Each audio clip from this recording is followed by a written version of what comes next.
So let me set the scene for you. The date is November 26, 2025. We are in Bissau, which is the capital of Guinea-Bissau, not to be confused with Guinea-Conakry. And the city has this really fragile calm hanging over it. And that's because it's just 3 days after a very heated presidential election. And then around 1 o'clock in the afternoon, local time, that calm just disappears. Heavy gunfire erupts right in the political heart of the city. And within hours, a group of military officers appear on state TV. And of course, they announce that they've seized total control of the country. O Alto Comando Militar para a Restauração de Segurança Nacional e Ordem Pública reage à descoberta de plano em curso de desestabilização do nosso país para a operacionalização da qual se montou esquema operacional oriundo de alguns políticos nacionais com a participação de conhecido barão de droga. And their timing is just extraordinary because this coup just happens before the provisional election results were even supposed to come out. And it's also worth mentioning that at this stage, you had the incumbent president and also his challenger claiming that they had already won this particular election. All of this meant that Guinea-Bissau was already in a constitutional crisis and the military just walked right into it. In this episode of African Biographics, we look at the recent coup in Guinea-Bissau to understand why the army stepped in and grabbed power. So for this story to make sense, we have to start with the chronology of that day, November 26th. This is because the speed of it all, the precision, suggests that this wasn't just some spontaneous reaction.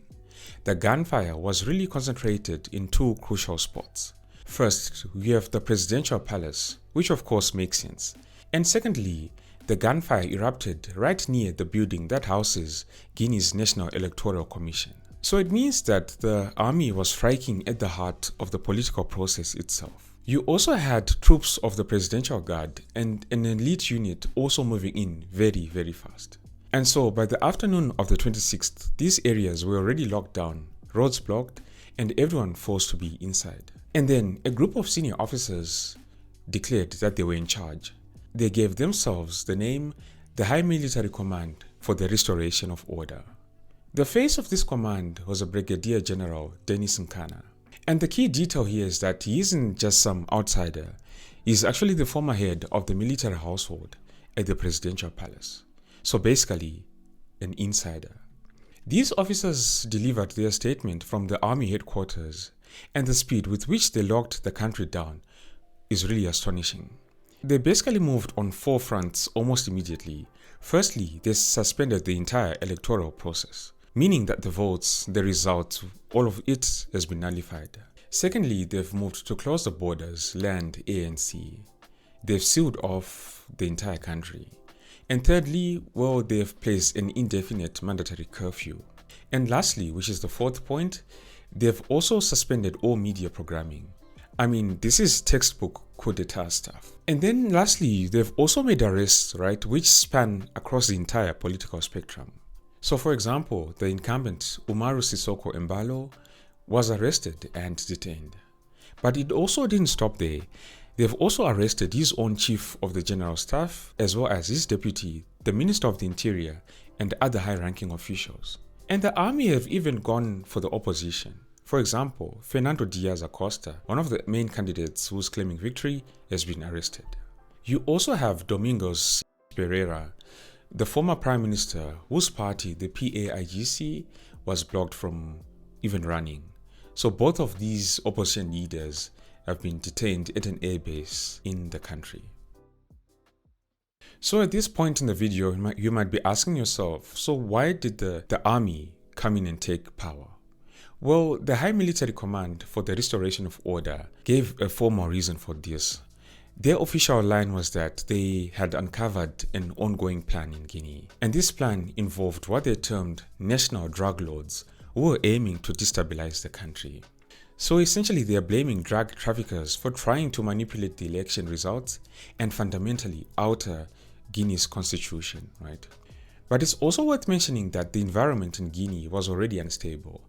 So this election that happened on November 23 was almost destined for a crisis, right? You already had opposition groups that had been arguing for months that President Embalo's term had already expired, way back on February 27, 2025. So that constitutional deadline was already a huge point of contention in Guinea. It meant that in the eyes of many, the president was governing without a mandate for most of 2025, even before the election. And then you add in the problems with the main opposition party, the PAIGC. So this party is historically one of the biggest political forces in the country. Rest in peace, Amilcar Cabral. But anyway, the PAIGC's candidate, Pereira, was barred from running. And the official reason was that he had filed these documents late. But, well, critics call this a textbook case of legal manipulation, just to exclude the strongest challenger in these elections. The other thing that's worth mentioning is that the incumbent President Embalo had already dissolved parliament in 2023, and so he was ruling by decree. So that's a political system that is just primed to fail. And then you have the military's claim about national drug lords or barons. And this is a very, very important detail of this whole story.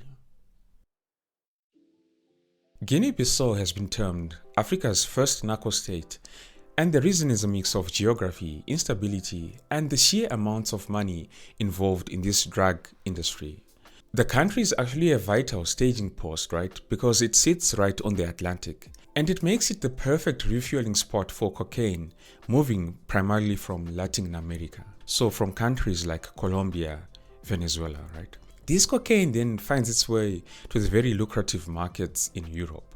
And then Guinea-Bissau also has the Bijagos Archipelago, which is a huge group of over 80 islands located off the coast of the country. Most of these islands are uninhabited, covered in jungle, and totally unmonitored by the state. So you have planes carrying the white stuff, and they can land on makeshift airstrips on the islands. And then this white stuff gets moved onto smaller boats. And from there, they move up the coast of West Africa into Europe. And as you can imagine, the amount of money we are talking about is just completely destabilizing. And keep in mind that Guinea-Bissau is one of the world's poorest nations, as it has a GDP per capita of around $730. So it doesn't help, right, when you have a cocaine market that is reportedly booming and arguably more profitable than at any point in the country's history. That money just doesn't pass through. It actually poisons the entire state. And so when the military blames drug barons, they are pointing to a real problem, which has been a very real source of instability in Guinea-Bissau. Since gaining independence from Portugal in 1974, the political instability has been mind-boggling. We are talking about 4 successful coups d'etats, and that doesn't count the numerous failed attempts, with some reports citing that a total of 21 coup attempts have happened, plotted or alleged since independence. And this would make Guinea-Bissau, without a doubt, one of the most politically volatile nations in the world. So with the high military command in power, the question is, what happens next? Well, the immediate outlook in Guinea-Bissau is just uncertain, right? The military rulers have only said that they'll be in charge until further notice. And at the time of recording, they haven't come out to give more information, right? And we know ECOWAS, the regional bloc, will probably come in and condemn the takeover. They might impose sanctions like what they did in Niger, and other countries in that military belt, right? And then at the same time, the army hasn't come out to say who is the figurehead, who's going to be the guy who's going to take power. So we don't know if you're going to have the next maybe Ibrahim Traore, or I don't know, or maybe this makes the ground to be perfect for a counter coup, because once you have a coup d'etat breeds another coup d'etat, right? As we have seen in Burkina Faso with the guy who was there, I think Damiba. But Guinea-Bissau's situation is unique, right? Because no matter what happens, the core problem remains. So even if a new leader emerges, military or even civilian, right? How do they move the country forward, right? And when there are incentives for more corruption to be there because of the drug trade, the profits are too big and they're just too immense to stop without any fundamental costly and even probably dangerous reforms. So this has been my take on the whole situation that's still unfolding. Let me know in the comment section below what you think is going to happen next, right? Are we going to have the next Ibrahim Traore, or is this going to result in more disorder, instability, a coup breeding a coup d'etat? Thank you all for tuning in. This has been Tatenda for African Biographics. Until next time, cheers. Have a good one.